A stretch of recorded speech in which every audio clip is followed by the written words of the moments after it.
Hi, good morning everyone. Today we are going to discuss an interesting topic on appendix and its inflammation, जिसे हम appendicitis भी कहते हैं. Now appendicitis basically क्या condition है? ये एक organ है जिसे कि एक vestigial organ कहा जाता है, यानी कि इसका body में कोई part नहीं है और ये जो है organ ये आपके right lower abdomen और the right quadrant of the abdomen में पड़ा हुआ है, जिसका as such कोई बॉडी में फंक्शन नहीं है. एक ये एवोल्यूशनरी प्रोसेस में एक ऑर्गन था जो पहले यूज़फुल था, but as the humans evolve अब इसका बॉडी में कोई काम नहीं है. तो ये जो ऑर्गन है, अगर इसके अंदर पेशेंट की इन्फ्लामेशन हो जाती है तो पेशेंट को सीवियर पेन डेवलप हो जाता है लोअर राइट एब्डोमेन में. इसके अलावा इस पेशेंट को सिम्टम्स में अगर इन्फ्लामेशन के साथ पेशेंट को सपुरेशन भी इस ऑर्गन में डेवलप हो जाए तो पेशेंट को हाई फीवर डेवलप हो सकता है, ब्लोटिंग हो सकती है लोअर एब्डोमेन में. इसके साथ उनको डायरिया विद कॉन्स्टिपेशन हो सकता है. उसके अलावा पेशेंट को कुछ में वॉमिटिंग एंड नोजिया भी डेवलप हो जाता है. और ये जो है टेंडरनेस पेशेंट को लोअर राइट क्वाड्रेंट में रहता है. अब अगर इसकी एग्ज़ामिनेशन करें तो क्या सिम्टम्स के साथ अगर पेशेंट की फ़िज़िकल एग्ज़ामिनेशन करें तो क्या देखने को मिलता है. बेसिकली इसमें पेशेंट को एक तो टेंडरनेस होती है, यानी कि अगर हम उस एरिया को स्लाइटली भी टच करेंगे तो पेशेंट सीवियरली पेन में चिल्लाएगा.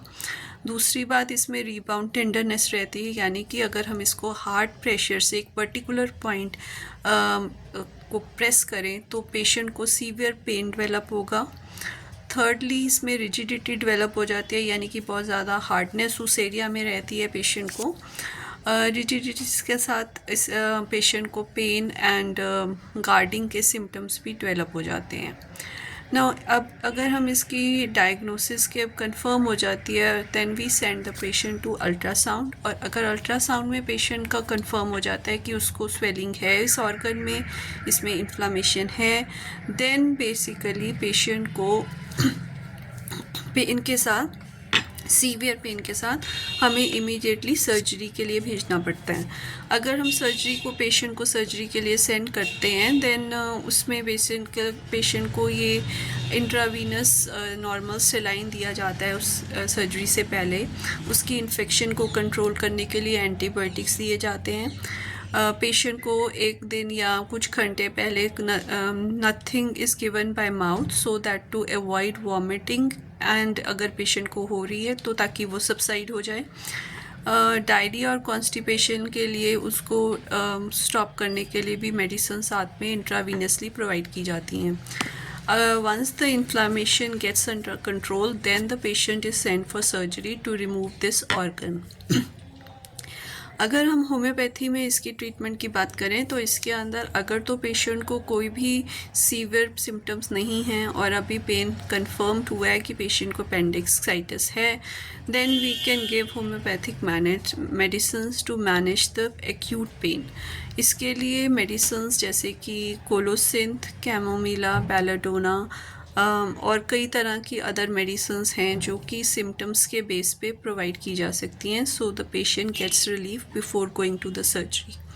Even medicines such as for those जिनके अंदर पेशेंट को डायरिया, वॉमिटिंग या कॉन्स्टिपेशन हो रहा है या नोजिया हो रहा है. अगर कुछ पेशेंट में नोजिया ज़्यादा प्रोमिनेंट है विद वॉमिटिंग तो उसके लिए भी सिम्टोमेटिक रिलीफ अवेलेबल रहता है, जिसमें कि मेडिसिन्स हम अकॉर्डिंगली पेशेंट को प्रोवाइड कर सकते हैं before they can go for the surgery. So this was a small informative video on appendicitis. As such इस ऑर्गन का कोई रोल नहीं है बॉडी में, but still when this problem arises it is an acute emergency that needs to be tackled immediately. So I hope you got some information on this problem, and in case you found it informative, please like and share and have a great day.